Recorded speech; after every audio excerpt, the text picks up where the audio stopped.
She was young, experienced, and trusted by the orcas she worked beside. But on July 8th, during a routine session at SeaWorld San Diego, everything went wrong. Two killer whales, Orchid and Splash, dragged trainer Tamari Tollison beneath the surface.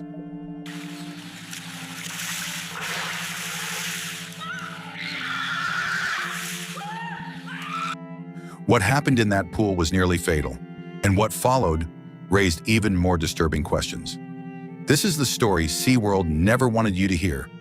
Welcome to Animal Quest channel, where we uncover the truth behind the world's most shocking animal attacks. If this is your kind of story, subscribe, like, and share to support more documentaries like this. Wait, before we start, who is Tamari? Tamari Tollison was 28 years old and already a seasoned veteran at SeaWorld San Diego. As a senior orca trainer, she was trusted, respected, and deeply admired by her colleagues. She had spent years at Shamu Stadium, training, performing, and bonding with the very whales the public came from all over the world to see. To most visitors, the orcas were awe-inspiring creatures, massive, unpredictable, and distant. But to Tamari, they were so much more. She spoke to them like close companions. She had spent countless hours learning their behaviors, understanding their moods, and building trust that few people on Earth could ever claim. Especially with Orchid and Splash, two whales she worked with nearly every day. Orchid, born at SeaWorld in 1988, was one of the most experienced whales in the park.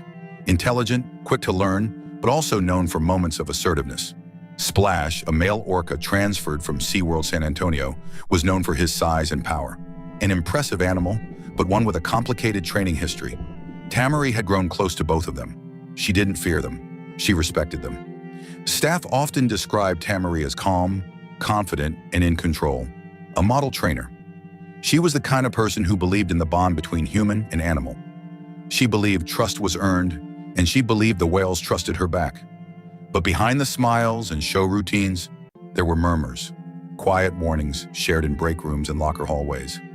Trainers had whispered concerns about Orchid's behavior before. There had been incidents, nothing fatal, nothing public, but moments when she'd tested boundaries.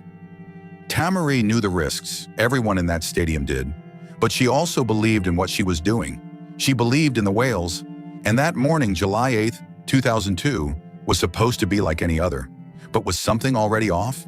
Could anyone have seen what was about to happen? Because just hours later, that same stadium would fall silent, and Tamari Tollison would be fighting for her life beneath the surface.